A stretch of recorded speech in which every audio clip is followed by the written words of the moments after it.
Yes, good evening, good morning, good afternoon, good night, wherever you are on the planet. This is the Consensusism Study Group, where we study philosophy, ideology, and action. We have met again, 27th of July, 2024, for our usual Saturday discussion, which remains the same, which is the discussions around the unification of Africa and its liberation and development. So we have met again, and that is what we want to discuss. What we would like to see is more discussion among younger people, the youth. We want the youth to discuss more the need for unification, because a unified Africa is in their interests, because a unified Africa will enable them to achieve the kind of dreams and hopes and aspirations that they have as young people. I think we are very pleased to note that a lot of young people are behind the Borderless Africa movement. And in terms of the adults, a lot of them are happy to cross the borders to trade. So the vision of Africa into what today is new colonial states, which goes back to 1884, was not the decision of Africans. It was the decision of imperialists and colonialists. And since our independence, especially from within Ghana, today's Ghana, led by Osajifo Dr. Kwame Nkrumah, there has been a push for the unification of the continent. And the argument has been that until and unless Africa is united and strong economically, Africans will not respect themselves and others will not respect Africa. I believe it was Mr. Chizomo who sent a video around, I may have been mistaken, which talked about in which a surveyor was asking random people the poorest country in the world, and most of them, if not all of them, said Africa. Well, first of all, Africa is not a country, as we know, and secondly, Africa is not the poorest country because it's not a country. But what that means is that, contrary to us Africans seeing ourselves as Kenyans, as Ghanaians, as Gambians, as Libyans, as Egyptians, as Ethiopians, and so on and so forth, the world out there sees us as one country. So what it means is that the rest of the world has the appetite already for one African country. It is the Africans themselves, not all of them, but the leadership of Africa that has failed us up till today. Okay, so we want a lot of the youth to want to see a united Africa. The youth in Kenya, so-called Gen Zs, who are asking Ruto to step down or to reorganize things or whatever they want from Ruto, I haven't heard a lot from them about the unification of Africa, because Kenya alone cannot solve its problems. Kenya cannot be a thriving economy in a balkanized Africa. So I think some of the youth need to wake up and understand that the neo-colonial states, balkanized as they are, cannot be what we want them to be. So we need a united Africa. So thank you. If you are here, Sister Tapua, Sister Chizomo, Comrade Lechigo, Brother Joseph, and I believe Swahili for Africa is Brother. Is that who is Brother Swahili for Africa? I think I may. I think I remember who that is, but it's kind of escaped me. But anyway, Brother Pigeon, who is Swahili for Africa? Brother Kimani.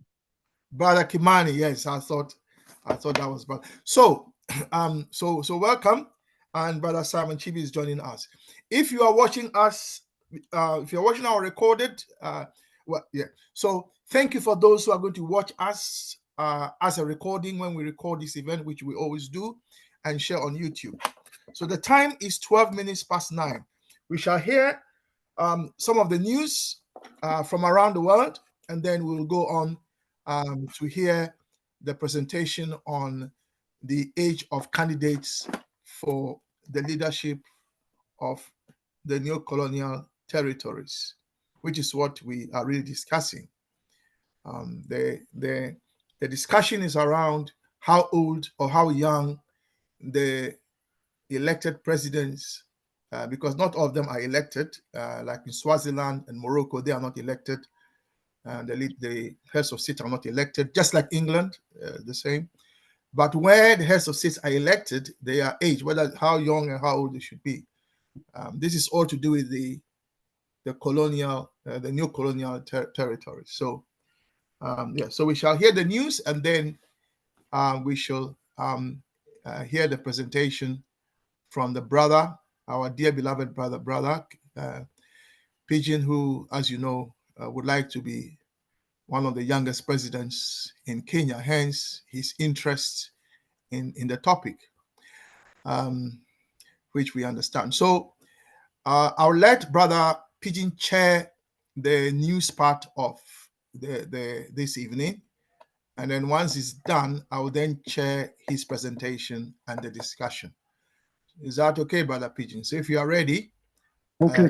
Take news from around the world, including England, because sometimes we forget England, where we are.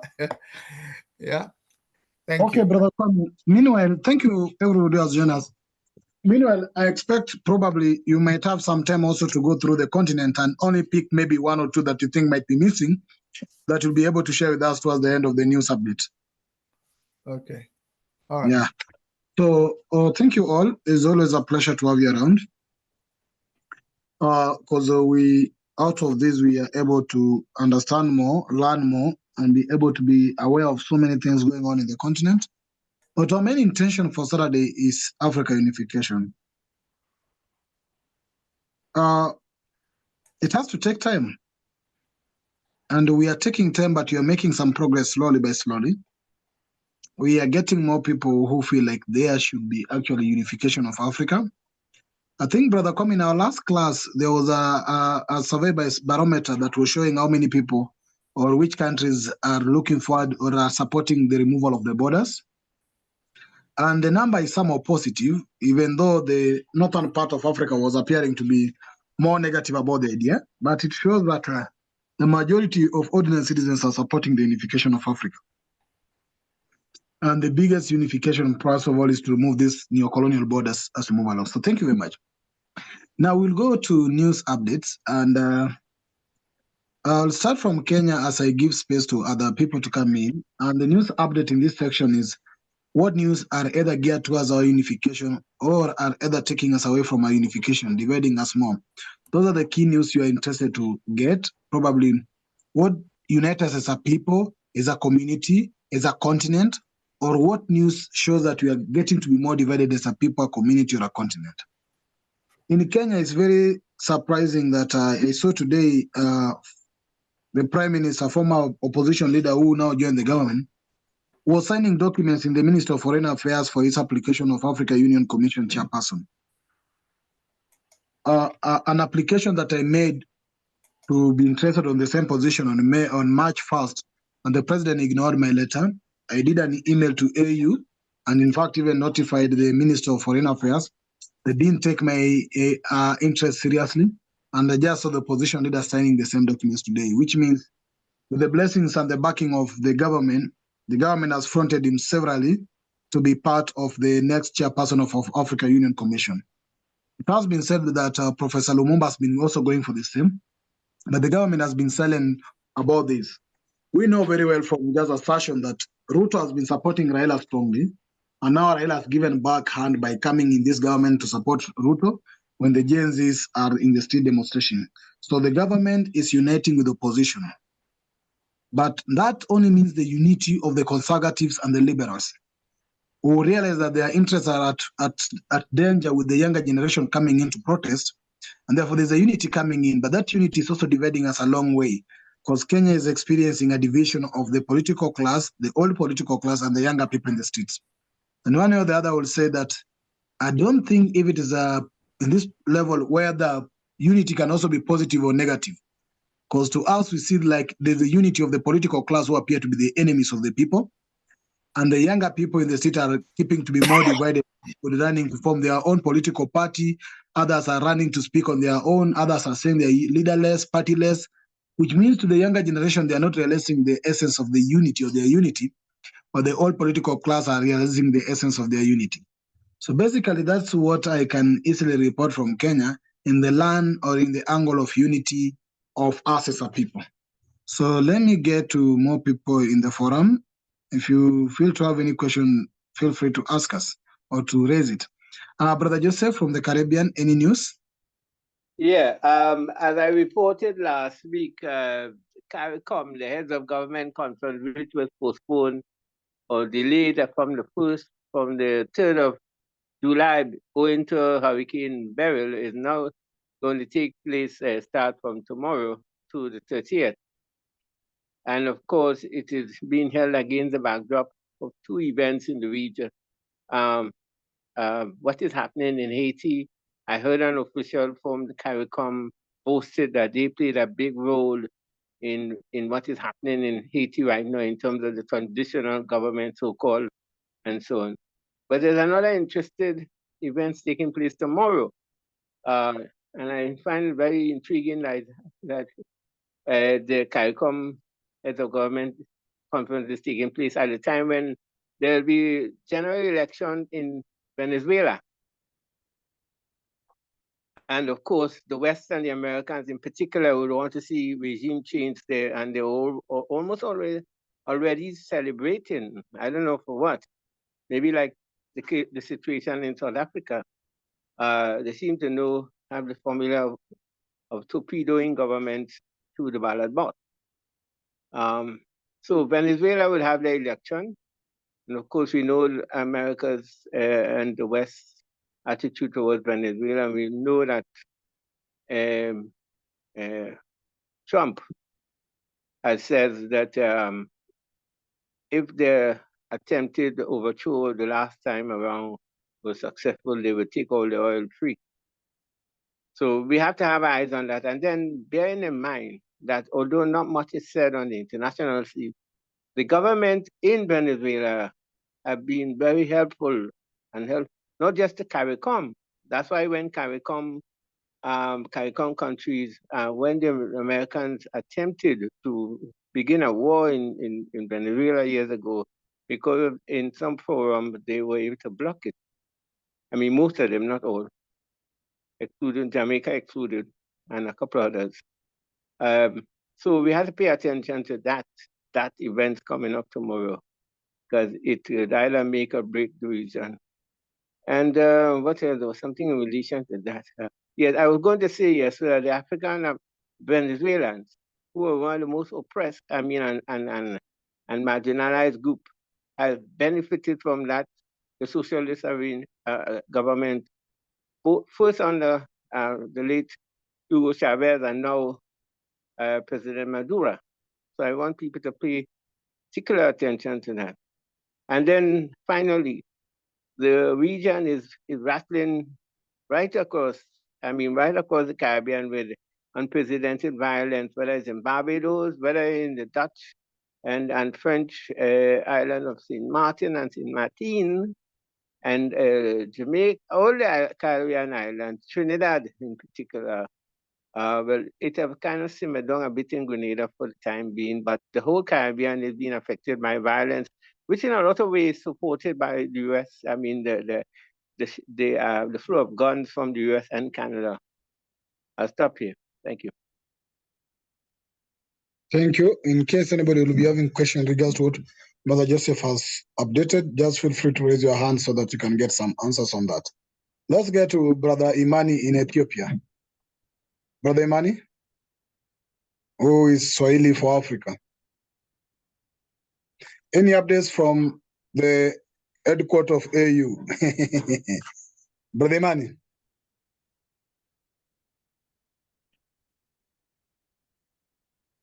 Brother Mani, can you hear me? Okay, I'll come back to you. Let's go to Sister Chisomo. Sister Chisomo in UK. Any updates from your side, sister?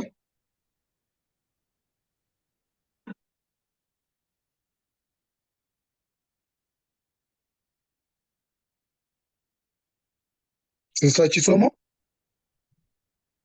Okay. Let's go to Sister Tapua. Sister Tapua?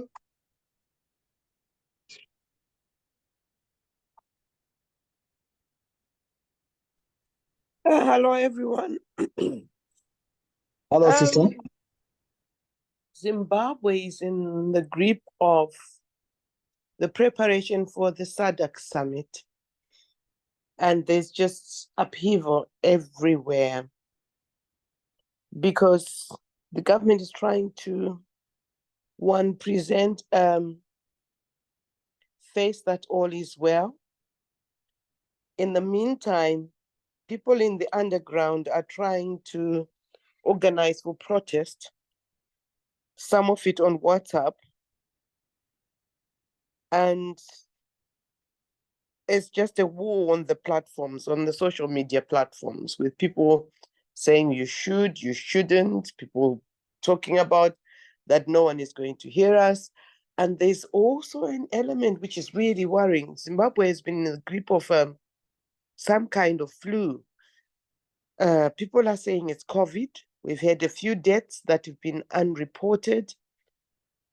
People are being urged to report to clinics and they're getting this injection, which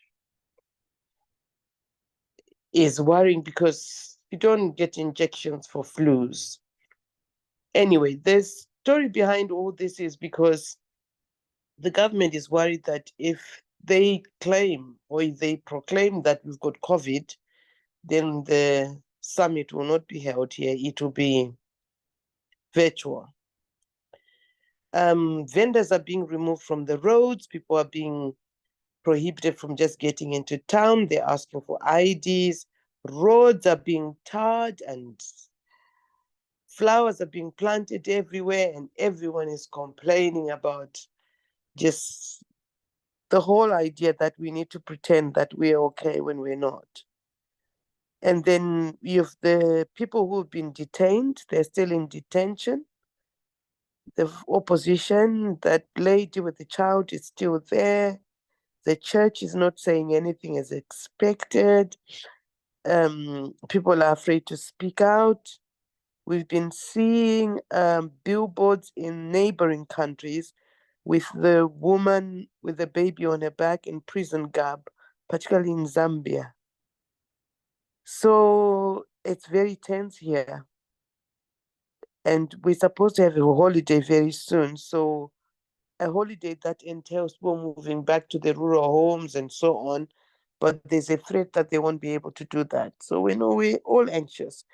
And the economy is almost at a standstill because people are afraid to spend the few dollars they have. So we're just waiting to see what's going to happen. In terms of that and unity, sometimes I feel Zimbabwe's only hope is if people are confident enough that there is support for them within the region, then they could do something. But this last week, there's been talk of unity between Zimbabwe and Mozambique in the official circles because of the artificial border that was put between Zimbabwe and Mozambique. So that's some way, that's some kind of unity that people are talking about. I think that's all I can report for today. Okay, thank you for that. Thank you, Sister Tapua from Zimbabwe. Brother Simon Chibi, also from Zimbabwe. Any updates that you might want to share with us from Zimbabwe? Brother Simon Chibi?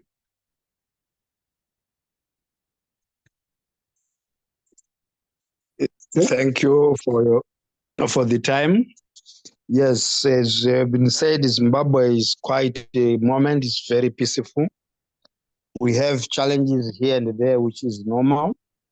And the main challenge is those who are not in Zimbabwe, sometimes they want to purport to say their problems when they are not in Zimbabwe. That's our main challenge. Those who are in the country, they see progressive moving on. They see things going well. Yes, we are preparing for this summit. We are also going to Sadaki heads, and Zimbabwe as a country is going to take over as the head of the region for the period of 1 year until next CSM time, that it will pass to the next country since it is rotational.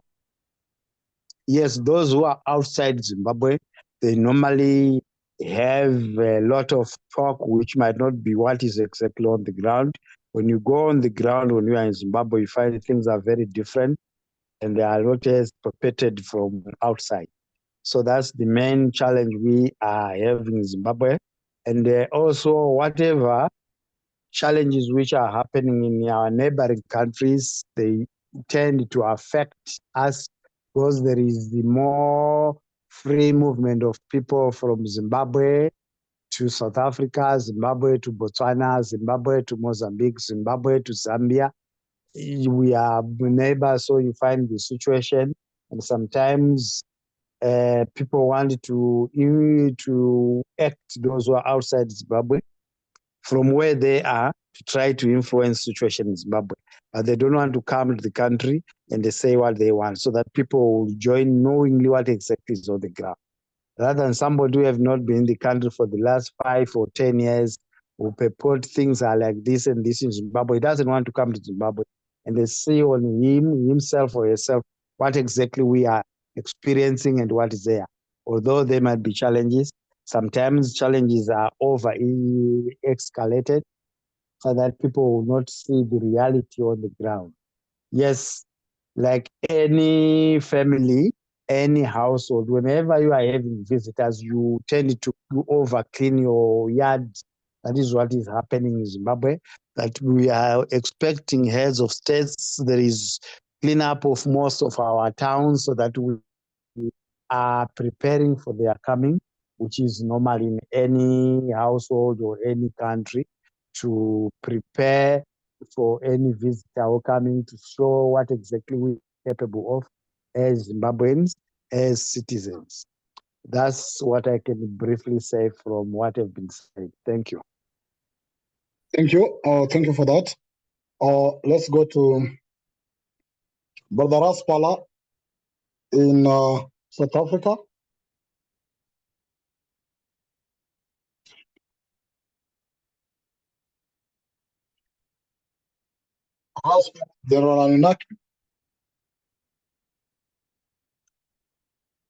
Yes, my lord. Yes, my lord. Sorry, I've been trying to unmute. Okay. Okay, no, what's happening here in South Africa currently? We still have the case of Julius Malema of the VPS Bank. The GNU is still ongoing, the Government National Unity. Ramaphosa is set to announce, I think, the budget allocations, I think, at the end of this July. So we still need to hear that. But on more serious occasions, I've heard only one is that they've been discovered a sort of illegal military training camp in Mpumalanga here in South Africa. And 95 Libyan citizens were arrested. So it raises the questions whereby what were Arab or so-called Arab-affiliated descendants doing in South Africa, training illegal, militarily in South Africa, unknown. So yeah, so and again, those are basically the things that are going on. Oh yeah, the last one is the AGOA. The Biden administration is talking with the ANC with a possible renewal of the AGOA treaty. Yes, sir. That's all about now, my lord. Thank you. Brother Sam from South Africa, anything you wish to add up on? Brother Sam? Thank you. Thank you, Chair, and good evening, everybody. Yeah, just a small addition. We have just received the news of the appointment of the new and incoming Chief Justice in South Africa, which will be for the first time a woman, an African woman in the history of South Africa. So next month in August is the Women's Month celebration in South Africa. So everybody has welcomed this new development, and we hope she will be resolute to solve all the matters that affect our judiciary. Thanks. Thank you, Sister Tapua. I'm not quite sure what the Julius Malema situation is that's been referred to by General Anunnaki. Could we have clarification, please?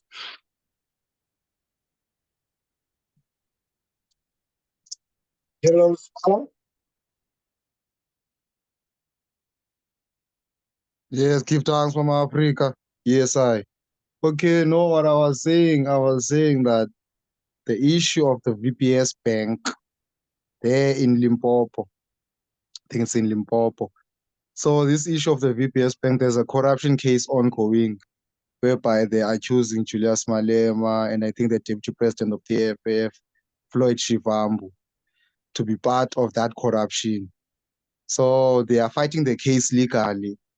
So as Julius Malema says, he is saying that the so-called white supremacists here in South Africa is trying to silence him because of he is the opposition party along with the MK as the official opposition party of the GNU.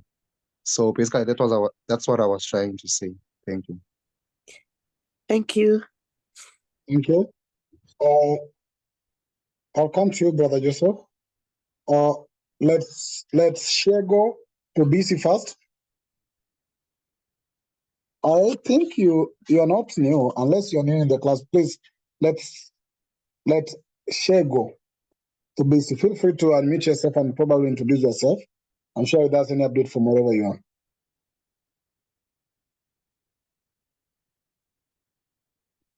Hello, to BC. Okay. Swahili Africa.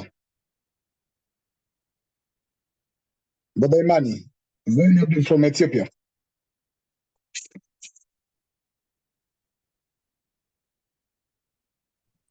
Okay. Yes. Have I been unmuted, Chess? Let's say, are you the sister from Namibia? I am from Azania, South Africa, the so-called South Africa. Oh, this is thank you. Yes, no, this is my first time joining the meeting through the link by Mkulu Koko Matata. I believe he is in the UK. So he's doing some of the work on a WhatsApp group, a cultural group that we formed following the ascendance of Dr. Zuluma Matabo Zulu in July. So we're doing a lot of collaborations to decolonize and unite Africans. So one key thing that an elder of mine advised is that we must write a letter to the African Union, and that letter needs to at least raise their awareness to the fact that they are misrepresenting us because we still have this issue of borders, yet there's an African Union. So I'm learning a lot. I'm a new entrant in this journey, and I hope to help with every effort that I can, and that's why I'm here attending this class. Immediately when I received it, I followed the link, So that's the one major thing. If we can have a collaborated effort to write to the African Union and just make them aware, that they have got one foot in the grave, one outside. They are misrepresenting us, and with honor and respect to them, if they can please just step or give us a chance to truly represent and sort out this issue of ending this borders. I thank you. Okay, thank you. Thank you very much. Welcome. Feel most welcome, sister. It's a pleasure to have Thanks. you. Brother Coco is our long-term member also. Thank you. Thank you so much, Chair. Thank you. Okay. Brother Joseph, then Brother Kwame. Yeah, it's to do with South Africa, the Republic of South Africa, or Azania, as the sister just said. And as people may know, South Africa is very dear to me, right? I mean, it's very dear to me, Brother Sam will realize that. Is I it, think one has, Brother Joseph, yeah.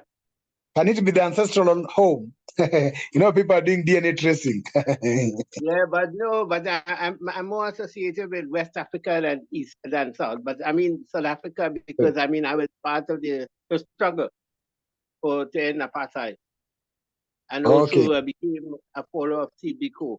Anyway, South Africa, one has to be careful, and I think Brother Kwame had challenged Mr. P one time when he made a statement against Malema. I just saw something today, an interview in which a program in which this podcaster showed that what is happening with the situation with the EFF and Malema is a continuation of what they've done in the past. It's a systematic attempt to discredit Malema, and he's very astute. He's able to respond positively, as he says, if there's any wrongdoing, bring on the law. Come on, bring the charges. And this thing really, they're banking on a statement that the guy, the disgraced CEO, who is now in jail or so, who have said in some affidavits. And any crook could say anything once he's incarcerated. So I think we need to be careful. But also, may I ask, in terms of the thing Brother Raspala said about the budget will come on or something, or maybe Brother Sam, to me, they're debating the budget already because I saw one of somebody in the EFF was challenging the budget, the budget or the presentation in terms of allocation, and he was saying also that instead of the government and the president relying on that agreement with the US, that they should focus on the BRICS because there is more to gain from being, from looking to the BRICS for economic expansion and so on, and industrialization. So I think depending on how much we are informed would form our own, conclusion of things. But I would be wary about this kind of effort to malign Malema. I'm not a blind supporter of Malema, but I can understand because I've seen it happen in my own country during our People's Revolution, where a lot of things were done and eventually undermined the revolution. So they're at work. The whites and the power people, the money people are in full, they are doing everything. In fact, some respect, it appears that they have retaken South Africa, albeit without force. Thanks. Thank you. Brother Kwame? Yes, Brother Pigeon, thank you very much. So, are you ready to start presenting? Yeah, I'm ready. Okay, before you present, two things.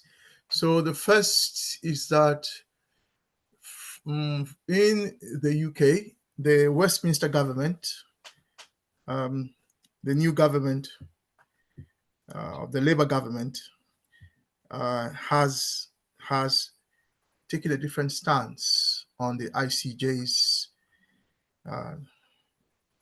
determination to issue an arrest warrant for Netanyahu, the Israeli prime minister. So Rishi Sunak's government was of the view that they wanted to object to the issuance of the arrest warrant. But the current Labour government have indicated to the ICJ that they have no intention of issuing of objecting to the arrest warrant. And the prime minister has come out to say that, or the spokesman from Number 10 have come to say that they would like the courts to make their own decision without the interference of the UK government. So it's one of the interesting developments. For those of you who followed the UK general election, you would note that the position that was taken by the Conservative government in terms of not opposing a ceasefire, in terms of calling for a ceasefire. In fact, my union, the National Education Union, called for a ceasefire, and the Conservative government of Rishi Sunak refused to call for a ceasefire, and made it clear that they would object to the issuing of the arrest warrant. So it's very refreshing that the Labour government have taken the stance they have taken. And why I might say that they had to, because the Labour Party, even though they won the election, in terms of the number of seats, not the number of votes, but in terms of number of seats, that they understood that people were not happy. The British people as a whole were not happy with the position of the United Kingdom on the killing of Palestinians. In fact, I did an analysis of the votes in Parliament, and it was clear that even those who abstained from the vote, if they had voted, the Rishi Sunak government would not have won that vote. And yeah, so a lot of people abstained, and some didn't even go to the House at all, because even though they were against what the government was doing, they were not prepared to vote they were not prepared to vote to say let there be a ceasefire. So for some of us, it is one of the key developments here in the UK. Yesterday, I believe, or the day before yesterday, the Israeli Prime Minister was in America, insulting the American people, calling them useful idiots, and you saw a spectacle of elected Congress people, men and women, clapping for the Israeli Prime Minister for insulting the American people because they exercised their democratic right to protest. Those of you who know a gentleman called Scott Ritter and if you follow Scott, you would know that he said if he was in the House, he would have walked to the podium and asked Netanyahu to leave immediately for insulting Americans in the people's house, because Congress is the house of the people, and you can't stand there and insult the people. And it was so disgraceful, for me anyway, it was so disgraceful that you had elected people, clapping for the insults. It was similar to Kenya, where you had elected people passing a law that did not reflect the will of the people, and that's the problem with representative democracy as opposed to direct democracy. With direct democracy, we vote ourselves as a people. But as you know, it's very expensive to have direct democracy when you're running a government, when you're running a nation, because it would just take too long. So we have representatives we vote for to go to Parliament as the government, and then they go and then they want to do their own thing. Even across Africa, you find elected representatives, taking decisions that are not in the interest of the people, just doing what they like. And that is what the people told you to go and do. To go and represent themselves instead of representing the people.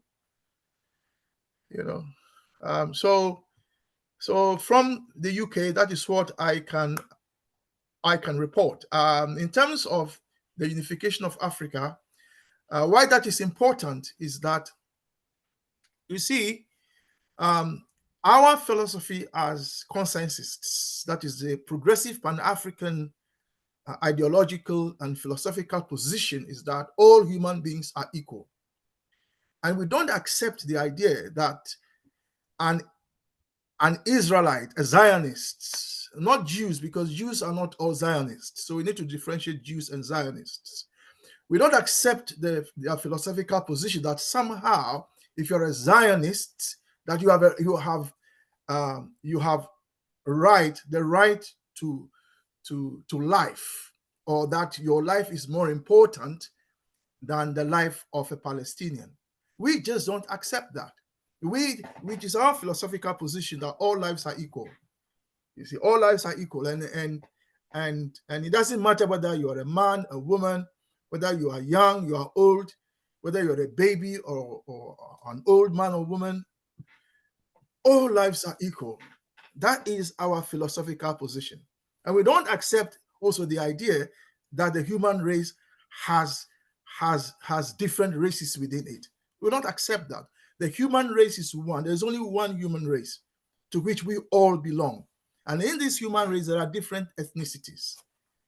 And the idea that one ethnicity or one ethnic group is superior or better or is more deserving than another ethnic group is just unacceptable. And we here don't accept that. And so for us, to see the UK government make the decision it has made is, if you like, a recognition that Netanyahu himself must come under the law. There can't be one law for one group, another law for another group. I mean, that institutional racism, we don't accept that, and that's why we are keen to see a united Africa in which all Africans are equal. We want a united Africa so that we can all live as equal people, equal. We don't want to see the kind of wealth disparities there are. I mean, South Africa, and our brothers are here, our sisters are here. South Africa is one of the worst in terms of the inequalities of wealth. It's just unacceptable. So that is the news from here. So that is a link for us with liberation, the unification and the development of Africa. And the reason we take the news, for those of us who are also new here, is so that we can ask ourselves, is Africa advancing towards a unified continent or not? What is happening to convince us that Africa is moving towards unification? So thank you very much. We'll move to the next session of our Saturday discussion, which is the Age of Candidacy. And Brother Pigeon is going to do the presentation. He's got 20 slides, I can see. But he tells us that he will only need half an hour. And when he's done, we shall link the Age of Candidacy with the age of Kamala Harris, who is 59, the age of President Trump. I believe he is 19 years older than Kamala Harris. And the argument in the US is that suddenly, with Biden out of the race, that Trump is looking very old and fearful now of the younger candidate, Kamala Harris. And so we are going to be hearing Brother Pigeon present to us on the Age of Candidacy. The time is 10 minutes to 8. So Brother Pigeon should finish by 20 past 8. And then we can have the discussion. I say we'll link it with the age of the candidates and the age of the young people who have been fired up with the possibility of the first Black woman president of the racist state called America. So, Brother, over to you. Yeah, thank you, Brother Kwame. I have not been able to see my notes. You can check on my text I've sent you. You can advise. But thank you. Yes, I'll be presenting on the Age of Candidacy. I'll be taking very few minutes possible so that I can move briefly to look at some of the documents I've shared in terms of only the reports, the survey reports I've given. That was the analysis from Kenya and the Afrobarometer. The one on the picture is myself, even if I'm not, my camera is not on, that's me. Yeah. If you click slideshow, hopefully that should show you your notes. Brother Pigeon? I've not been able to see something like that. Okay, so okay, send me your slide. Let me see. Okay. So as we proceed, probably. All right, you do that whilst I speak on your behalf, and then you saw that. Okay. So proceed then. So when brother Pigeon finishes the presentation, yeah. So when brother Pigeon finishes, also from South Africa, welcome. Let us know. I'm sure you'll be happy to speak on a few things when you get the presentation on the age of candidacy. So when brother Pigeon finishes the presentation, we'll have a discussion. As I said, we'll link it with what is happening around the world, especially the US, where the age of the candidates has been an issue. How old must a president be? You know, some of the presidents on the African soil have exceeded even the legal age limit. You know, their own law says this is how old they have to be, and they've exceeded it. I mean, surely African leaders must themselves obey the law. Some of them clearly are not obeying the law in terms of age. Some of them have even changed the law so that they can stand beyond the legal age. You know, so I think, yeah. So I don't think it's right that leaders should change the rules to suit them. I don't think it's right. Okay. Yeah. So yes, brother Pigeon. Yeah, you are back. Yeah. I have received it. You carry on now and let me have a look. Yeah. Yeah. So my name is Pigeon Odimengu. Of course, to many who don't know me, I come from this territory called Kenya. I am, of course, a member of this consciousness study group and a coach here. I do much of the coordination of things within the consciousness study group. And I was one of the youngest presidential aspirant in the Kenyan election in the year 2022. I was 26 then. There was somebody who was 24. I was still in college. We were all allowed. We were not stopped from being candidates because of our age. So yes, if you can see, basically, this is myself. So I'm going to talk about the age of candidacy, the legal frameworks, political participation, challenges and probable opportunities, and global perspectives. So the lists are provided here. These were the people who were part of the presidential aspirants in 2022 in Kenya. And as you can see, the first person in the top list is the current opposition leader who is going for the AU, Raila Odinga. The second person is the current president, William Ruto. And the last person on the lower right, the red beret, is myself.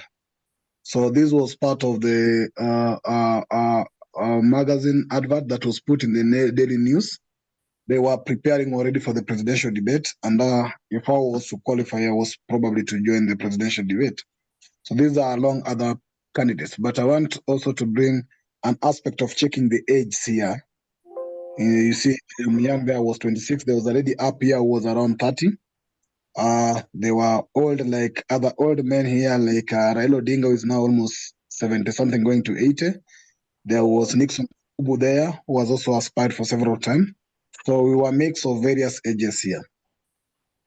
So I'll be looking at the legal framework, and the first thing I'm working on is the probably the legal framework that then establish what you call the age of candidacy. And as maybe some of you might not be aware, the first law for age of candidacy was enforced by Lex Vilia Annalis, and it was a Roman law that was enacted in 180 BCE that set the age for various senatorial magistrates.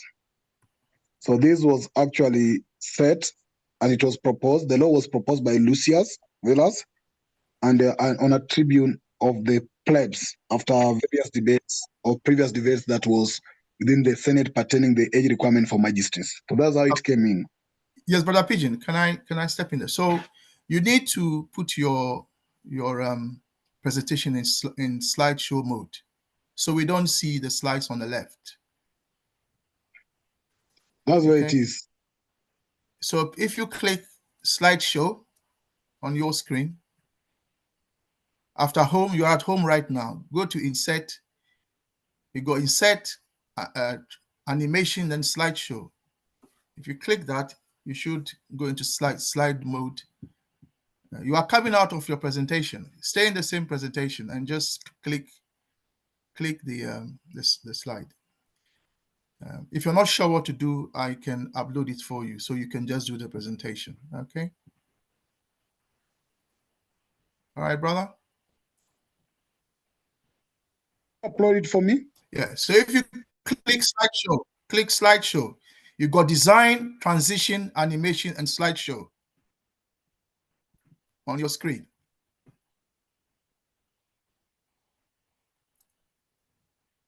Yeah. You've got design, transition, animation, and slideshow. If you click slideshow, it should go to slideshow mode.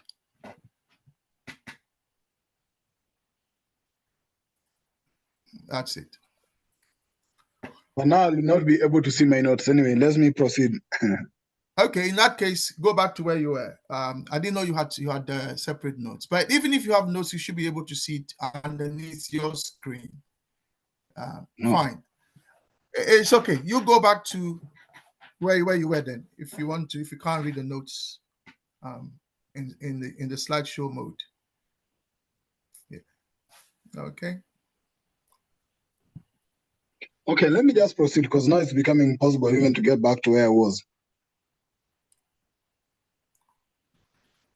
Okay, let me proceed. Sorry for that. Let me just proceed with what I was doing here.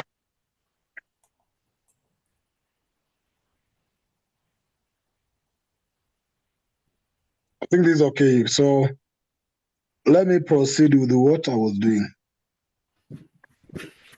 If you're able to share that, feel free to share it.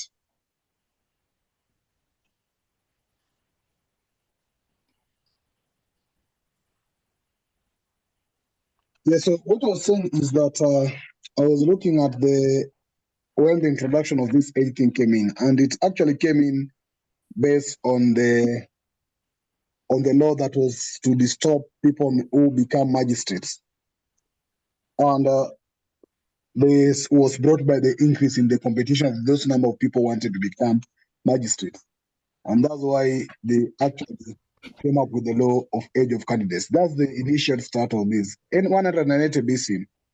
But in the international law and in the international statutes, the international election standards, which are defined in the international public human rights law, allows restricting candidacy on the basis of age. So that's allowed. But the impact is that this leads to balance in terms of youth participation and experience, you see. So they want to either put age limits to be a basis of how experienced one is based on age, but also another side, it actually has serious issues with the youth participation in these processes. So there have been evolving perspectives. There have been calls for reviewing these election laws and evaluating them. And this has been also proposed by different countries, like in Nigeria, where they took long time actually to ensure that they fight for reduction of age of candidates that we see ahead here. So part of some of the criteria and eligibility for somebody to run or contest for those of the political positions are always the age, the citizenship, the residency, and the criminal records. That's most of the time what they require. Like when I was running for president in Kenya here, to me, our law allow anybody of age 18 to run for any position. So I could go for president without any issue. It actually requires that you must be a citizen, not a dual citizen. You must be a citizen of Kenya alone. So you cannot have dual citizenship. But not they allow dual citizenship as well. Yeah, they allow dual citizenship. But majority of the time, before the new law came in Kenya, you could not be a dual citizen. But the new law that came in Kenya, the new constitution review in 2010, allowed people to be dual citizens. Now, residents, they also ensure that, so you must only be a citizen by birth to be a president in a country here. So you cannot be a citizen by registration. for you to be a resident or to be a president in this country. The criminal record, they check whether you've been found guilty, not whether you've been accused or offended or you have a corruption scandal, only whenever you've been found guilty. So if you've never been found guilty, yes, despite you having any criminal records, they can still allow you to run for any position you want in Kenya, for example. So you can still be a president. So if you check on the political representation, there has been issues with young people involvement, and young people have been asking whether they've been pushing for lowering the age limits. And this is on a way to ensure that once you lower the age limits, the younger people can be able to, or can be encouraged to vote. And this, once the younger people be able to vote and you lower age limits, you can then lead to what you call younger people being more represented in any of the governments and any activity that goes on in any country. So there are, of course, few reports on what happens, like example in Kenya. And this is a report that was done by Youth Cafe that I'll be going to in depth later once I'm just done with this as soon as possible. And here we see that there were many young people, only 27% in the previous elections, where young people became candidates. As I can say, in the presidency level, where we were 57 presidential aspirants, close to 10 of us were young people who are running for these positions. And the number of youth who voted, actually, you see majority were now between the age 30 and 34, which form around 3 million, irrespective of over 8 million being registered young people in Kenya. The young people contested for these elective positions were over 4,000 in Kenya, and only those who got elected were less than 400 out of the 4,500, despite of the younger people having majority vote in this country.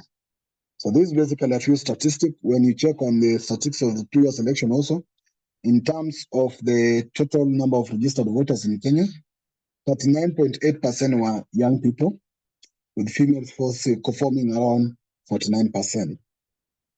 So there are also part of that analysis that I brought little bit, just to show on part of how young people can be allowed to register and those who either got to run for various positions based on the legal frameworks. But there have also been youth representation, and some of the challenges people keep in is the limited experience and resources for political engagement. Political positions and political systems actually take a lot of money. For you to run through various political parties, you have to pay a lot of money. Like in Nigeria, for you to run for a member of a local assembly, you have to part with a lot of money, in fact. And this, one of the financial resources, makes younger people not to be able to participate in politics. Some people also turn to the challenges of limited experience, because politics also require a lot of logistical things, coordination and everything else. And this also makes younger people not to fully participate in political opportunities. But of course, younger people representation bring forth what you call fresh perspective and innovative ideas in decision making. So we cannot be using the old testament trying to run a government of 2022. We need to bring in something like a new testament of the younger people who can then bring ideas and perspective that are of current consequences or of current concern to the country to move it forward. There's also, of course, part of the empowerment. Encouraging young people to participate is very important in terms of shaping the policies of our country. And amplifying the younger voices is also very crucial in the decision-making or governance of a country. Like this recent finance bill that was going on in Kenya, realized the majority of people went to the city were the younger people because they knew very well that it's going to affect their welfare if such was to pass. But because there were less or few younger people who are close to the president, they cannot figure out or they could not advise adequately on how such laws can actually harm the younger people. A majority of the younger people who sometimes get into political position are younger people who either have money or resources enough so that even the normal situations and challenges that people go through do not affect them. So, of course, there have been legal challenges, and this has started a long time ago. You see, as I've said that there was a challenge and there was a petition and a campaign that was run in Nigeria that was called Not Too Young to Run. And this was seeking actually to amend the bills that were in regard to the age of representation in Nigeria. And this actually succeeded because they were able to lower the age of presidency from 40 years to 30 years, the age of a governor from 35 to 30 years, and the age of a senator from the same 35 to 30, and the representative from 30 to 25. But we must also be cognizant that there were attempts of various people, like in 1954, in US, there was somebody called Richard Fulton, who won an election to the Tennessee Senate. But shortly after being sworn in, he was ousted from office because he was 27 years old at that time. And the law was saying that somebody must be 30 years. So rather than holding the new election, the previous incumbent, Cliff Allen, was allowed to resume his duty despite of Fulton winning the election. That also happened not only with Fulton. In 1964, also in the US, for example, there was somebody who was called Jed Johnson, who was the congressman. He was elected in Oklahoma, and by that time he was 24 years old. So he was actually not eligible until he turned 25. So that's when he was allowed to come in and to be sworn in. Some have also happened, like in South Carolina, there were two senators who were age 24, and they were young enough to run for those positions, so they were kept out. There was a presidential aspirant, Denise, who was actually disqualified because she was 28 years old by that time, and the election requirement was that you must be around 40 years. But despite of that, people still 83,000 of the people in the US ended up voting for her, irrespective of the age issues. So this has been challenged for a period of time, and you've seen it going on, and the younger people have actually gone beyond the limits to try to explore this. But there have been key arguments that people try to bring in anytime to bring young people down. They say experience. So they use experience as a means to bring young people down. But actually, is there proof that experience leads to proper governance or proper leadership? If that is the case, then Africa has most of the oldest people as presidents. And based on the experience they have accumulated in all their years, I think Africa could be the best developed country or continent across the world, because it must be having actually the oldest people. With Museveni having almost experience worth over 36 years, I don't think Uganda is still the best developed country in the world. With, of course, Kagame coming with over 30 years being just a president, still doesn't translate to automatic leadership. You remember the Gabon issues and other issues. So those are some of the claims that are being brought. There are people also say that these issues of stability, that older individuals often have more stable personal and professional lives. So that reduces their likelihood of impulsive decision or action that could negatively impact their roles. But that is not the reality here. Because in here, we realize that most of the decisions they make like now, the finance bill in Kenya, is actually contrary to such.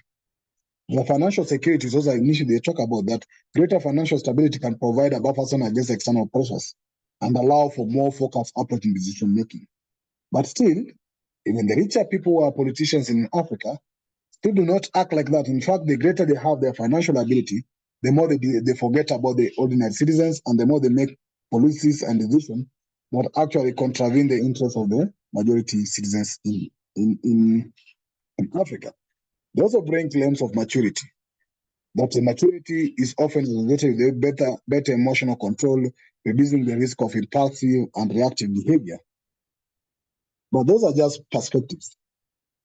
Because perspective says that older individuals may have a broader perspective on issues, considering multiple viewpoints and long-term consequences. But this has failed. It's not that I abuse maturity, but this has failed. Because it's not that the old people we have, is not that also maturity is guaranteed by age. Many people who are old enough behave at least poorer than younger people could.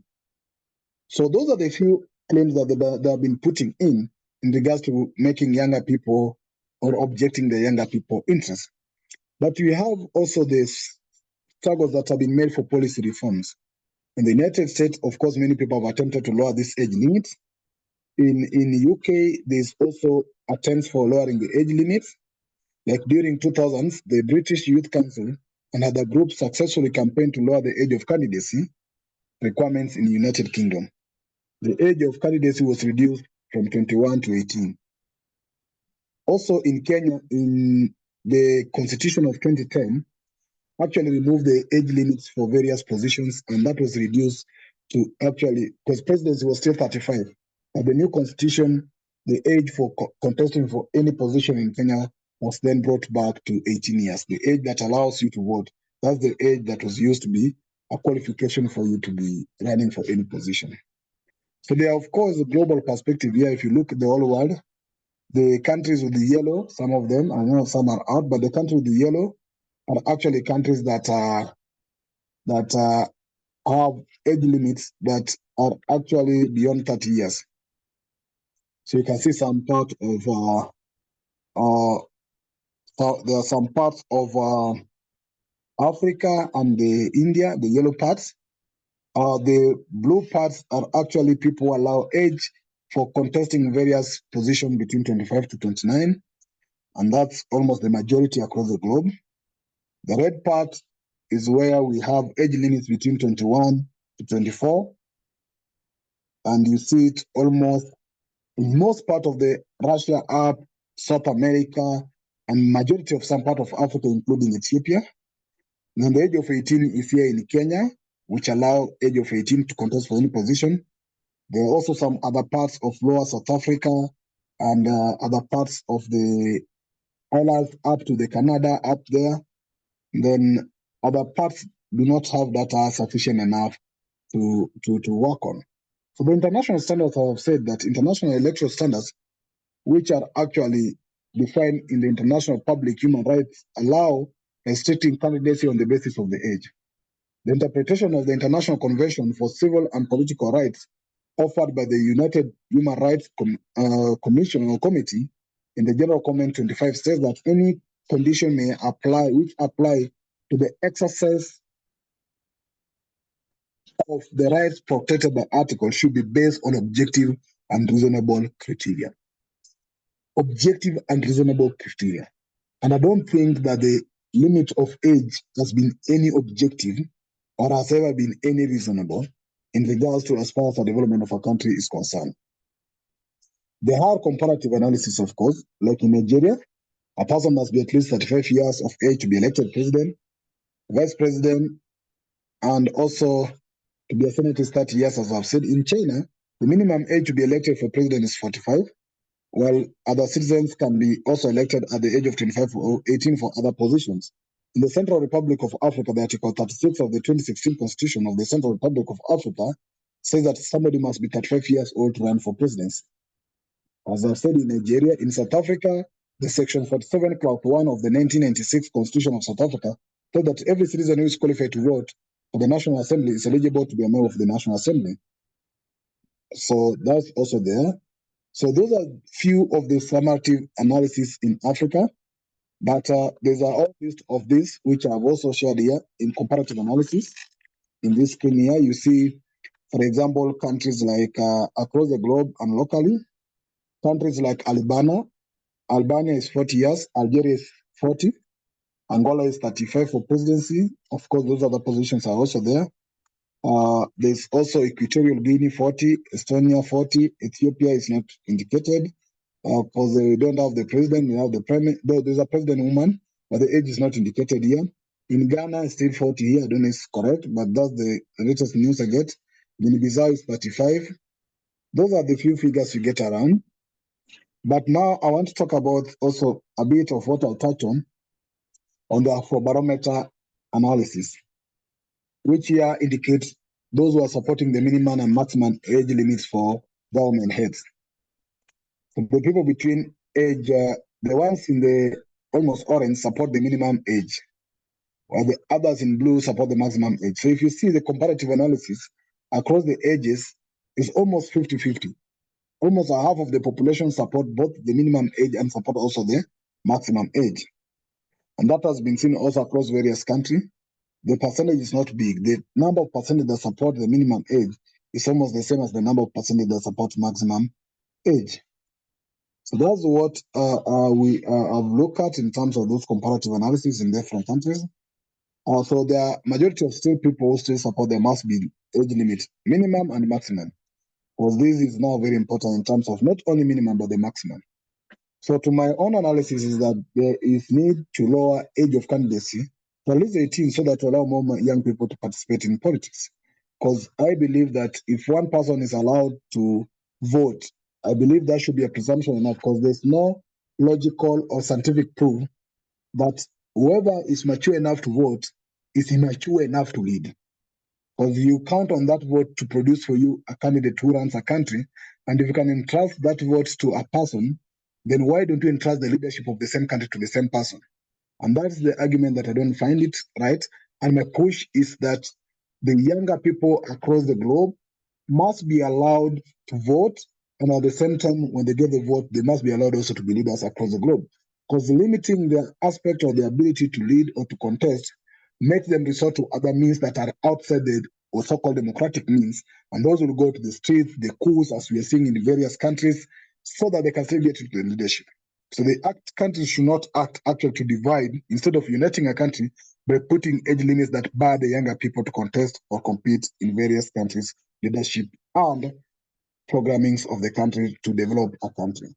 Basically, that's my brief presentation. So there's a summary of the reports that I had shared in the chats before, and I'll be able to share them here in case somebody wants to speak on them. Thank you. Back to you, Chair.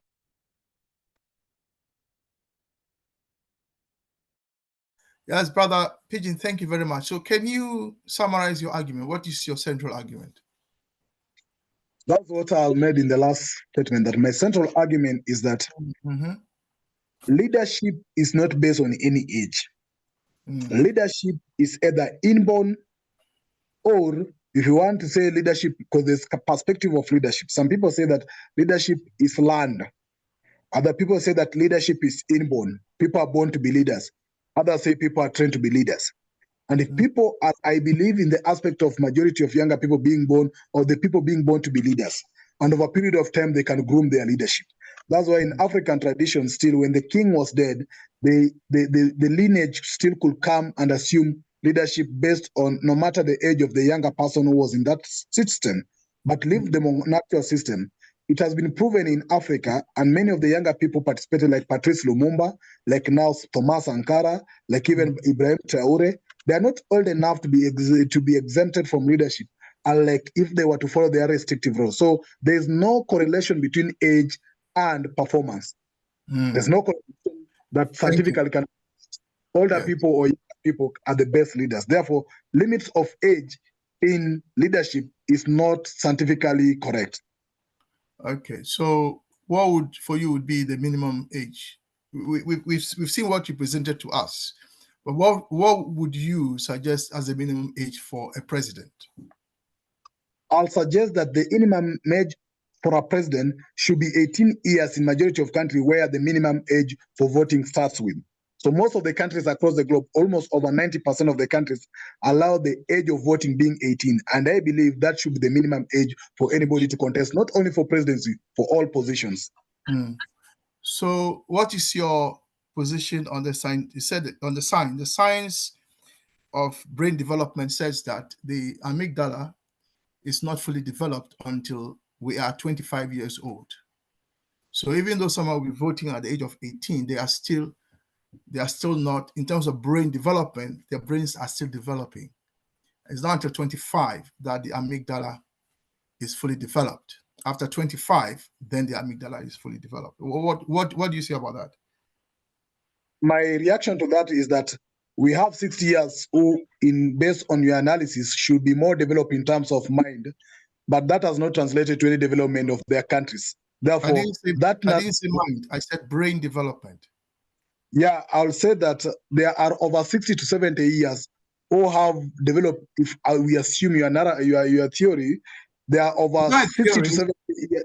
Sorry, Pigeon, it's not a theory. It's the position of the science. It's a scientific position. So but my reaction is that scientific position do not relate to reality in terms of leadership, because if it was to be true, then it could have actually supported African leadership to be more based, because their brains are more developed up to 60 to 70 years, that can do not result to anything tangible. Okay.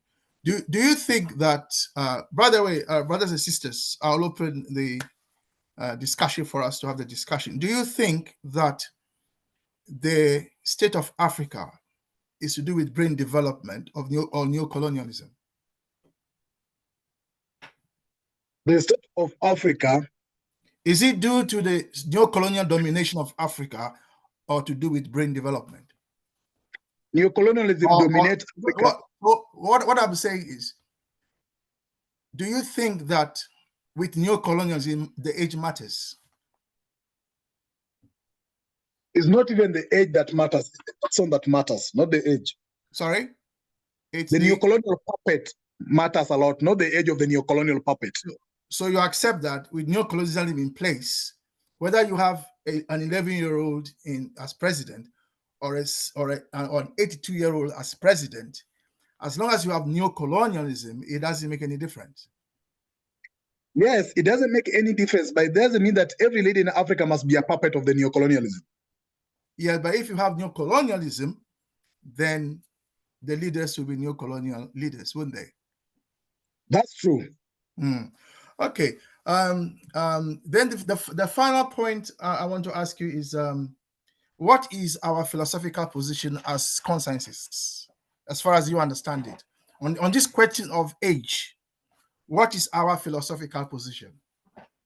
From consciousness, yes, all human beings come from the same matter, not human being based on their age. The philosophy is that all human beings are. So what is the philosophical position from that in terms of leadership? That's my question. That, to my understanding, is that every human being is allowed and is capable of leading, irrespective of their age, because they're all equal. Okay. So that means that as far as consciousness is concerned, your age should not limit your leadership because we are all equal. Yeah? That's my understanding. Yes. And it does, and it doesn't also matter whether you're a woman or a man. Women should be able to lead, to be president just like men. Yeah? But we've had more men in presidents in Africa than women. In fact, I think it's only, is it Liberia? Is it Sierra Leone? And what other country? Tanzania, I believe. The only two countries that have had women presidents. And Malawi. And Malawi has been the domination of the presidency by men. My final question to you is, what is to use leadership? Leadership is not position. Leadership is the character and decision that one make to drive a country forward. Not the position one hold, but the internal personal character and ability to make right decisions. So when we say a leader, so leadership and leader, a leader and leadership. So if in a democracy, and you've presented to us on the principle of democracy, and you've also explained to us in the past that if we follow the principles of democracy, then the country has to be run in the interests of the people. And the people, through their representatives, must be those who make the decisions and so on and so forth. Yeah? Yes. Yeah. Okay. So would you not therefore see the people as the leadership? The people are the leaders. So if the people are the leaders, then should presidents, prime ministers, ministers, should they not really be the servants of the leaders? They should be, and they must be from the people. So in that case, then isn't what we have currently on the continent a usurpation of the people's rights and responsibilities? It's not basically that, because there's direct and indirect democracy. Yeah, so the elected representatives, are they doing the will of the people? The first question is, are they really elected by the people? Yes, assuming they are elected. Assuming Ruto was elected. Even if he wasn't elected, that is even worse. But assuming that Ruto was elected, do you think Ruto is in the will of the Kenyan people? Or Akufo-Addo doing the will of the Ghanaian people? He's not doing the will of the people. He's only declaring the will of those who elected him. The system, the neocolonial system that influences his leadership. Okay. Thank you very much. So let's now open the room. Thank you for answering the questions. At least we know our philosophical position, which is that all human beings are equal, both men and women. And in as much as there are age restrictions put there by cultural traditions, it's our position that an 18-year-old in principle should have the same rights to lead as an older person. The problem has been that a lot of the young people, like you were saying, are not in politics. They are not part of the political system. But the Gen Zs in Kenya have shown that you should not wait to be told by anybody to lead. And why are young people waiting to be told to lead? Why can't they just lead? Well, I mean, what's stopping them from leading? If you are 18 and you are a voter, why can't you just organize yourselves and lead? Why do you have to wait for some other person to tell you to lead? And if the youth in Kenya, the Gen Zs, have been able to just organize themselves through social media, why can't they organize and take political office? Why are they waiting for someone? Why are they waiting for someone to come and give them money before they engaged in political activity? I mean, nobody paid them for them to organize on social media to say Ruto must go. So why can't they just organize? Why can't young people just organize themselves and take office? Well, what's stopping them? Anyway, so those are some of the questions I am asking, because I have been part of those who have encouraged the youth in Ghana, by the way, to just come forward, form a shadow government, and then run the country and learn how to run the country and run the country. And what I have seen is lack of confidence. So I think the young people have to have confidence in themselves. Anyway, let's from other people. Brother, yes. Permit me to respond a bit on the last aspect of why younger people are not able to come out or are not willing. Yes. In my presentation, I'll talk about resources as being a key issue. As I've told you that the current democratic system do not actually become that free enough or equal enough to everybody. The footings in leadership through this democratic system of party system is expensive to those who can afford it. A majority of at their younger ages do not have enough financial muscles to actually compete enough. Like I told you, for example. So you want us to believe that, Brother Pigeon, when they were prepared to storm Parliament and die and die if they have to, and you are telling us that they cannot organize themselves to forward. Anyway, let's hear what other people have to say. Thank you for that. Brother Simon, looks like your hand is up. Sister Tapua, I'll come to you. Brother Simon, your hand is up now. I'll come to Tapua. Yes. Yes, thank you.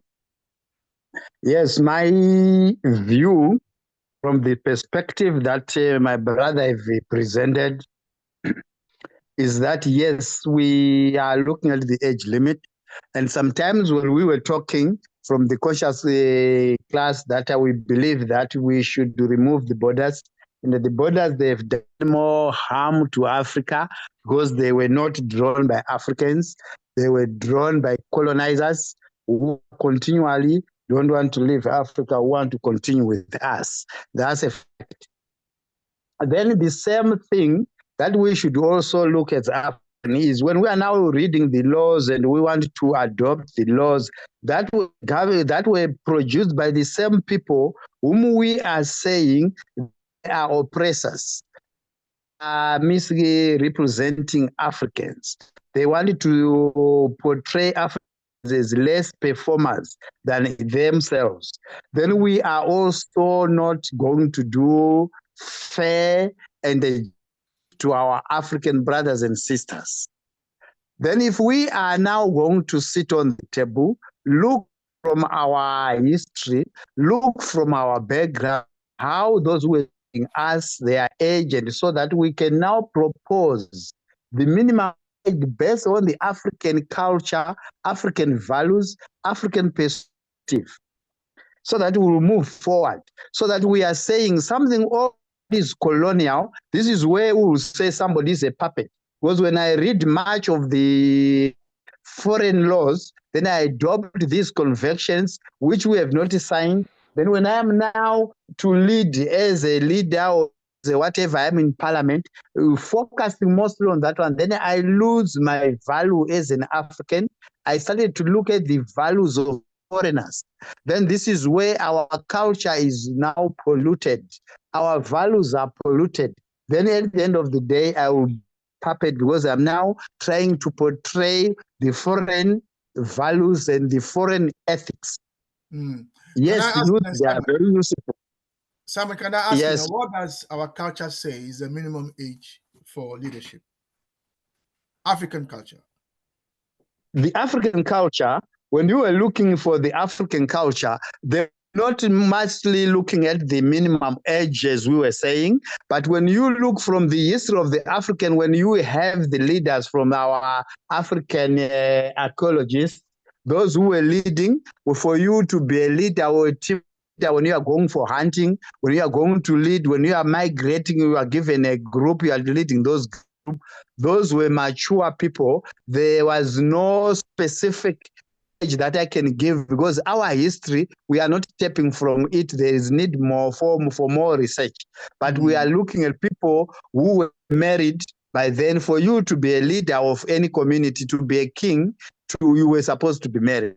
And when we are looking from our perspective of African culture, for a man to be married or for a woman to be married, you were at this age. Then we can now take from that, document that, and then use that document, which is not foreign, but which is based from our culture. So that Simon, leaders are within our ethics and our culture. Yeah, so Simon, where you are, what is the minimum age for marrying? Now we are using the British law because we're colonized by the British. Culturally. We are colonized by the British. We are using the constitution of Zimbabwe is 18. Yeah, but I'm asking you culturally, what is your age? Not the constitution, the culture, your culture. Yes, the cultural perspective, for one to be married, you were supposed to be able to handle, it was like plus or minus 25. That was the culture from the perspective of the Shona people and the developed people from Zimbabwe or the southern region, which was by then all a consortium of countries which was there. Those were basically, there was no but plus or minus there. So those were what is there, I would recommend it. Thank you very much. I know, Brother Pigeon, we noticed that you had to go to Roman law to find a law on age. I mean, the Romans are a recent arrival on the global scene. African civilizations have been here thousands of years before the Romans arrived. But the Romans are our children. So how come you had to go to Roman law? Brother Connie, isn't that neo-colonialist? It is Roman law that introduced the age of candidacy. It's not that it's African law that introduced the age of candidacy. In Africa, if a king dies and the prince was there, because you had to be a prince not based on the age, based on the rights that you're a prince based on either maternal or paternal linkage. If a king dies and the prince is 10 years old, was the prince not assuming the role of kingship? No. There was no age limit in Africa. There will be a regent running the country until the prince is of age. There was no standard. The prince becomes king, but he is not. Sorry. Yeah. There was no. Yeah, if the king is 10, when the prince is 10. Hold on. Let me explain. If the prince is 10 when the king died, of course he becomes king. But because he's 10, he cannot run the country. So someone will run on his behalf until he's of age or she's of age. Do you have a document where there was African age limit written somewhere? Provide it for me. I didn't say there's an age limit. You didn't hear what I said. Yes, well, it doesn't matter. Yes, can I just explain? Now we have kingdoms in Africa. We have those states which are still run on the values of the African by kings and the queens, which are there. They have the age limit.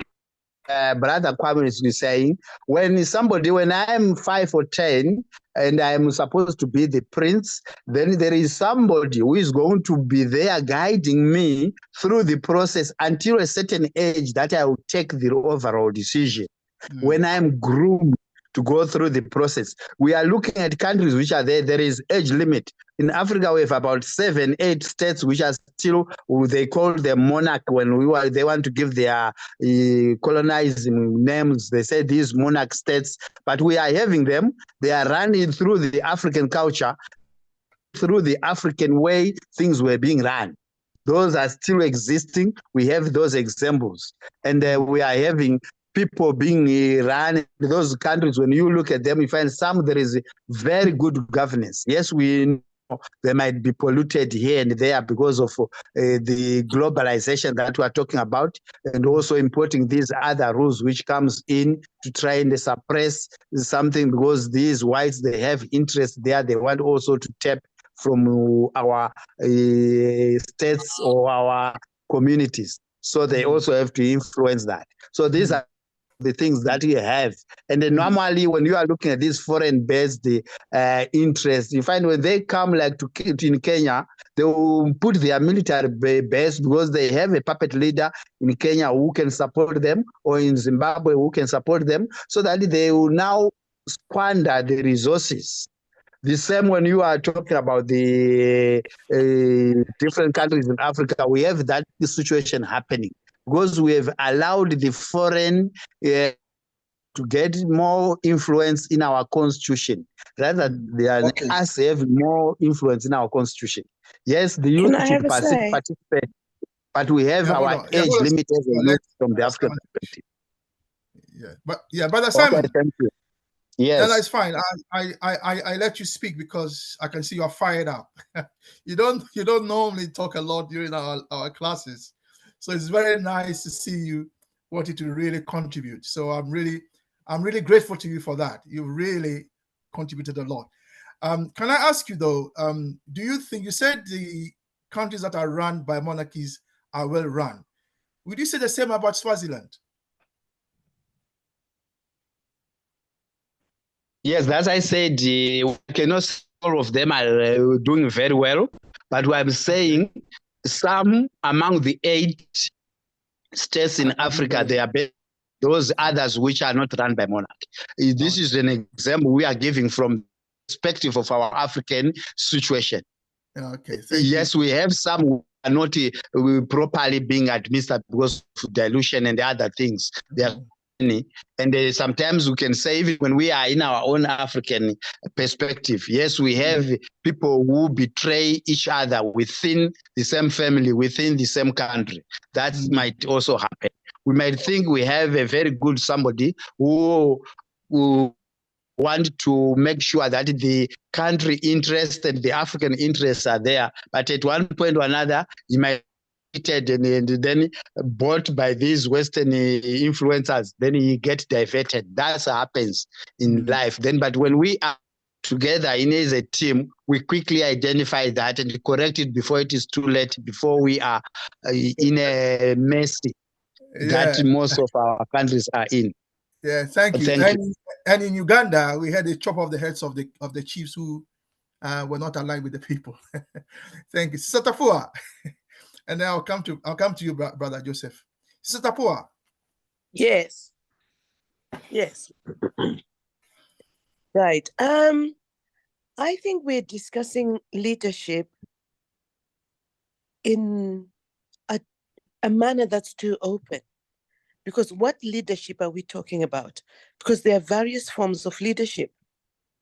And my question would be, is ideal leadership not based on consensus leadership? Because that's how I see. What is ideal leadership? Consensus. But according to our philosophy, ideal leadership is not consensus. It's leadership by a group of elites who dominate others.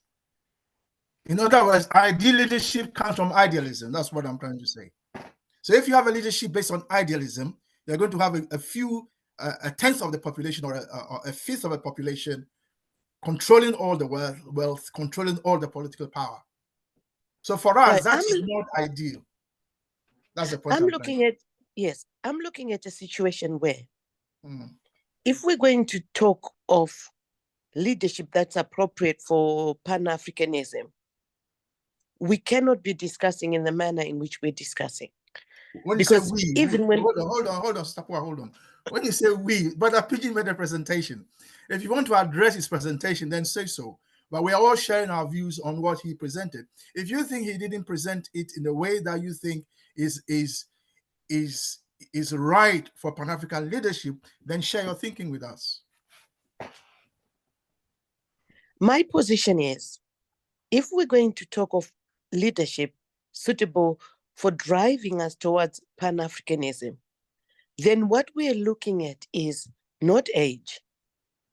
This is why I'm bringing in the idea of consensus leadership, because I'm trying to match what used to happen in an African context, where the chief or the king would sit, listen to everyone who was free to take part in any discussion, and then come up with what the group decides is ideal. He or she would have the last say based on how they've read what's coming out from the court. But your word ideal, So, I have difficulty with your word ideal, because ideal. Okay, I'm not. I think I'm struggling with the word ideal. Yeah, I have a problem with the word ideal because from idealism. A Kruma's point of view, and then ideal as in suitable for. So I'm talking of ideal as in suitable for propelling us towards the what we are aspiring to do. So if we are aspiring to unite Africa, then what we need is a different form of looking at age, because age then does not matter, because we're being driven by philosophy. So if our philosophical position drives us, then we have to ask ourselves, what is it that we're going to use to identify the leader who is going to propel? It could be a 21-year-old. Okay, so Sister Tapua. As long as we know. Yeah, Sister Tapua. So you've taken our discussion to a new level, because the view of Brother Pigeon was that, and he agreed with our philosophical position, which is that all are equal when it comes to leadership. But what you are saying is that if that is the case, then the age is not the issue. The issue should be consensus. Yeah. That's not just not just general consensus, but consensus towards the goal. Because that's what I mean. Consensus towards what is it we like and what it is we want as a group. Yes. Because if we look at the liberation of Africa, for example, the leadership that was there was agreed on how to do it. They started differing on after the independence, what has to be done. So it's almost like the issues that we have in Zimbabwe, where the leadership that took us through the liberation struggle does not want to relent and let a new type of leader come in who's focused on a different. So one of the questions that I asked myself is, when we're talking about age, is it not because the older people do not want to have the younger ones lead? Well, maybe the new colonial leadership do not trust the young people to keep, of course, the economies in new colonial hands. So they trust the old hands. And but if young people like Bobby Wine shows up, they're happy to put their resources behind him or her. So the problem maybe is not the old. Maybe the problem is neocolonialism that wants to keep the old people there because they are those they trust. Now, Tapua, thank you very much for raising this matter.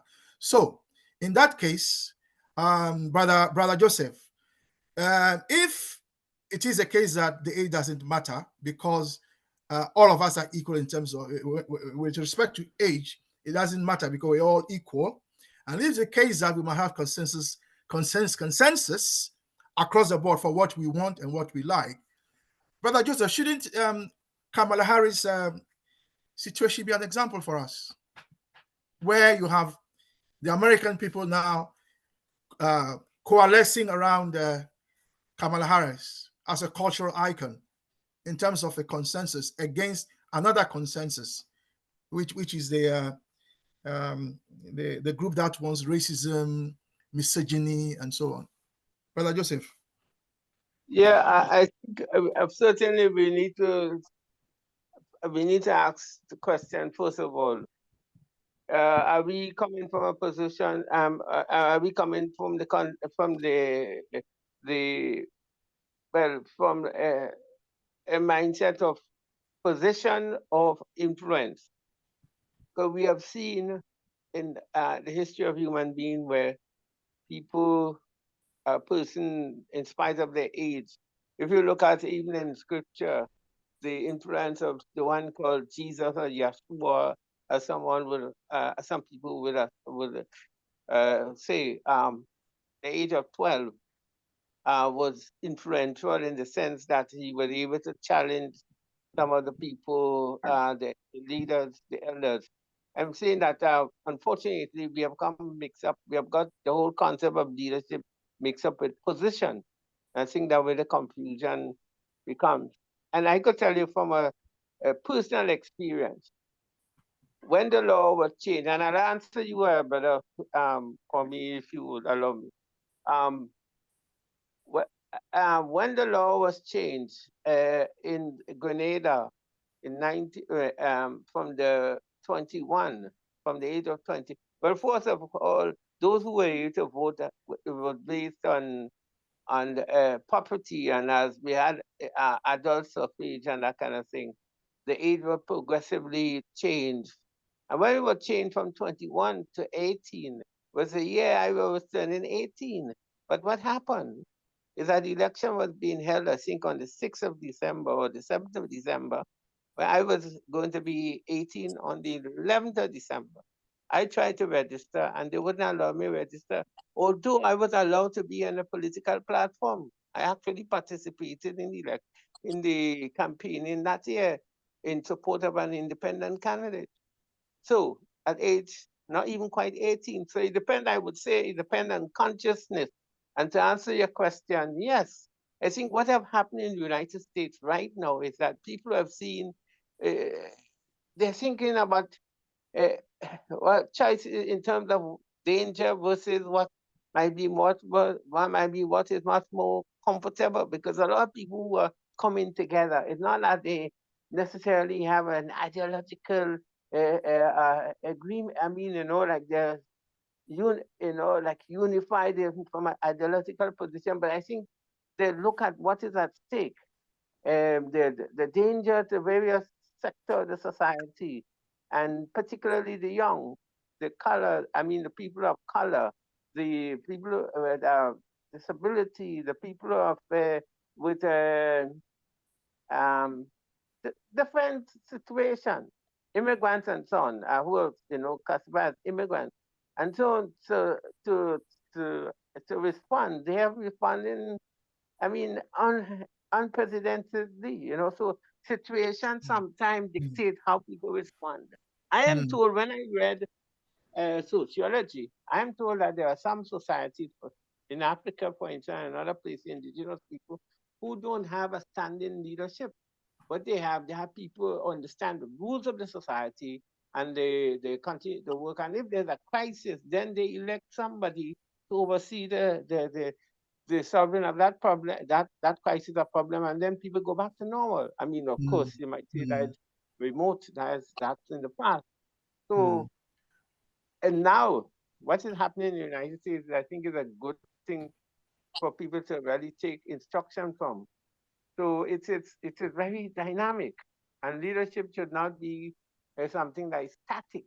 And so, because we have also seen in situations where young people, even under the established age, can do things that older people are not, that is normally alluded, ascribed to older people, are able to, do it that with efficiency. Again, the But other thing about yeah, it depends on how the society is organized. For yeah. instance, in Grenada, let me just finish. And in Grenada, for instance, the people who staged the revolution were by and large in the 20s, young people, and that may be one of the reasons why there were some challenges and we learned the lesson that at least there might be a mixture of old and young, experience and inexperience. But normally, the young people who Mm. Can I ask you, because I think you started with a very, very interesting point, which is that we are confusing position with leadership. And I think that's a very, very interesting point. To build on what Sister Tapua said, that if it's about consensus about what we like or what we want as a nation in terms of Pan-African leadership, then we should not confuse position with leadership, because the leadership are the people. The people constitute leadership. They are the source of authority and all political power. And it is they who decide who holds what position. So precisely, I think Brother Joseph, where you started from is a very interesting one for us. yeah, and also it depends on how we respond to influence. And influence to me is a great part of leadership, because sometimes in situation of crisis, I mean, the person who emerged as the person who could help, sometimes not the person who was considered. But there's something called even situational leadership, and I think in the case of Camilla, she might be exercising that at the moment. There's grave. The situation is grave in the United States. We are in a But you see, what I don't understand is nobody is stopping young people from organizing. I mean, as I understand it, in Kenya, they decided to organize and take over the leadership of the country and telling the president now what they want. I mean, can I come in? No, nobody, as far as I know, nobody has asked them to do that. And why can't young people do that? I mean, yes, you can come, but young people in America, as we understand it, they didn't want to be.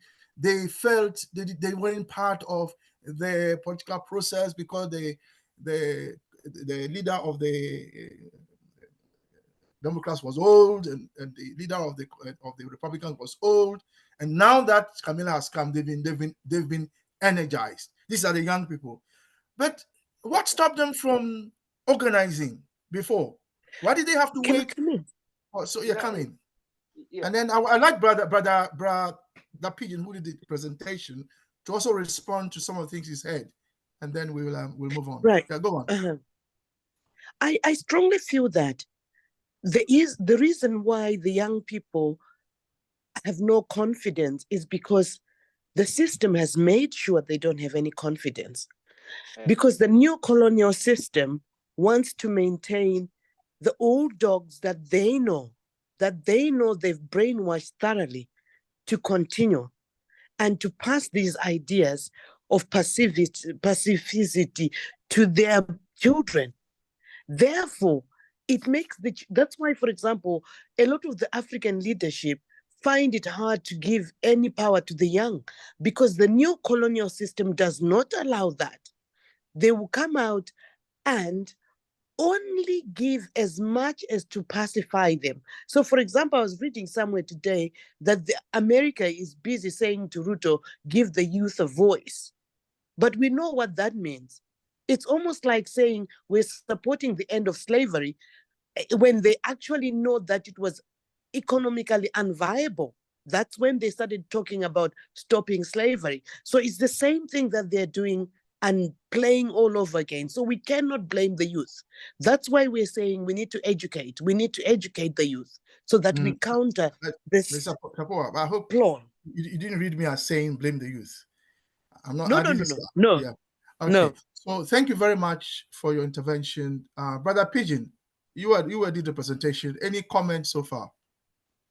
Yeah, let me start by the aspect of why, if the youth can organize, why don't they organize and tell the leadership of President Ruto what they want? It cannot be that our work is to organize and tell them what they want, and we cannot be the people who should do what we want.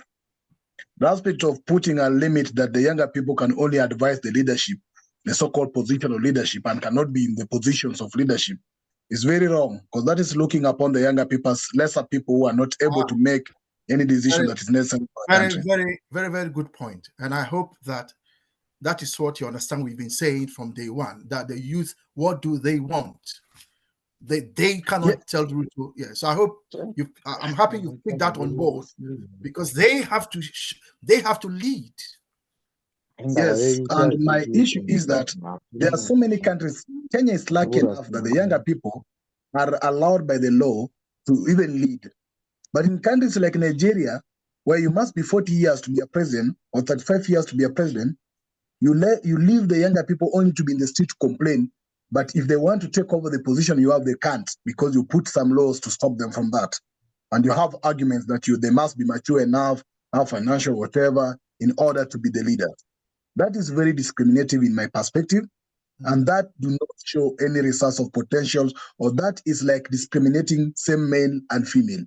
Putting age as an issue to discriminate other people legally is one of the discriminative articles that should be found in any constitution that has to claim that everybody is equal, even to the human rights UN Charter that all human beings are equal and need equal treatment. That is not. Are you saying there should be no minimum age limit? Is that what you're saying? If what I'm saying is that I can't allow somebody to make vote, because you cannot be in the position. I understand, but I'm asking you: are you saying there should be no minimum age limit? Is there a maximum age limit? No, the minimum is what I'm asking you.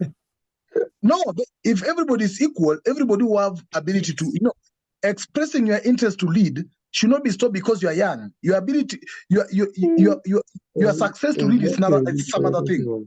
Yes. So you are brother Joseph is saying that you mean the position they should take? Yes, leadership start from character to position. Position is not even the leadership. But some people think that by assuming positions, they are now leaders enough to lead a country, like what you see in Africa. Okay. Thank you very much. Because of time, brother Sean, welcome. I want to acknowledge you. It's 2 minutes to 9. We finish our meetings at 9. Just one. So I'm trying to bring everyone in. Stapua, can you just hold your thought? Let General speak, please. He's been wanting to speak for a long time. It's okay. General. Unmute yourself and share your thoughts with us. No, my elder, there's nothing I'm saying. I'm listening, my elder. It's a mistake. Okay. Sam.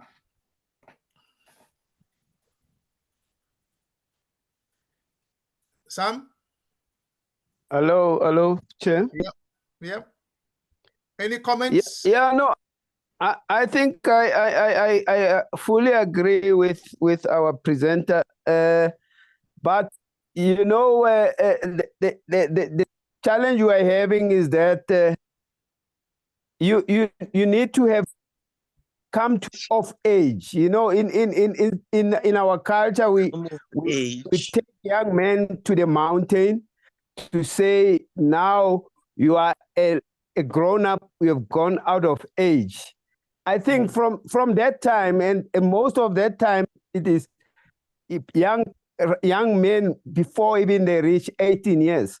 So around that time, once we have done that cultural activity in our culture, we think a man or a woman has grown of age. And therefore, we can apply this theory that or this application that Brother Pidgin has tabled. At that stage, everybody that shows the capacity to lead, they should be given that chance. No restriction should be. And in our democracies, we are really paradoxical, because we say the people can vote us in at 80, and then we say you can only be president in the South African constitution, say at least when you are 35. It is ambiguous, because they don't even want to specifically say when you are 35. They say at least. Yeah. It is ambiguity at its best. Thanks. Sam, thanks. Yeah. So shall we all agree then that we'll come up with a paper that sets out our position Are we happy with Can that? I say something? Yeah, hold Can on, I Sister say Tapua. something really? Hold on, Sister Tapua. Others haven't spoken, please. So, do we all agree that we'll put together a paper?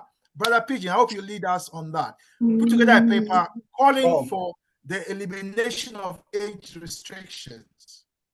Is that something that we're happy with? As part of our drive for unification. Agreeable. Unified Yeah, Africa, I agree. all I our agree, young people must have the opportunity to lead. Is that something we're all happy with? If that is the case, then let's put together a one-page document and share with everyone. Sister Myra, I'm sure you have a few words of wisdom for us. My apologies. I came really late because I was on a long call, so I didn't listen to enough to even contribute. Oh, sorry. Okay, Brother Kweku, any comments from you? Surely there has to be. I have a comment, but I'll hold them for now. Maybe I'll contribute later. Considering you want to run Ghana, I'll hold them for now. You must have comments for us. I just think that, let me just say this, that the question of nurturing the youth is one important factor. No young person can find a way to solve certain problems that we are unable to solve even when we are at the age of 60. They need nurturing. So by 18, does our system nurture them enough to take such leadership positions? When the dog is pushed to the wall, of course it will fight back. That's what the Kenyan youth are doing today. It doesn't mean that they are equipped to lead. Because leadership, at the end of the day, you need to be trained to be a leader. We are not born leaders, we are trained. Right. And so the nurturing must take place. And by 18, do we have enough of that to take the kind of Brother position Kweku, we're you're talking saying about? even if you are born, if you have leadership inborn in you, you still have to be trained. We are not born leaders. No, but even if we are born leaders, your environment may sort of train you to be a leader, because out of a struggle, you learn certain things, and that may strengthen you and give you certain traits as a leader. For instance, if you are a member of a football team, you may be a junior member, because nobody's going to give an 18-year-old leadership in a football team like Real Madrid. It's going to be somebody who's been there and knows the culture, knows the difficulties, and can deal with difficult times. It takes nurturing. So by 18, our traditional systems will break you in. By 12, maybe circumcision. Then maybe by 15, you are introduced into manhood. You are taught certain skills and all that. So that prepares you. You see. So are we nurturing the youth? I don't think so. Are we providing them with the necessary skills and understanding? I don't think so.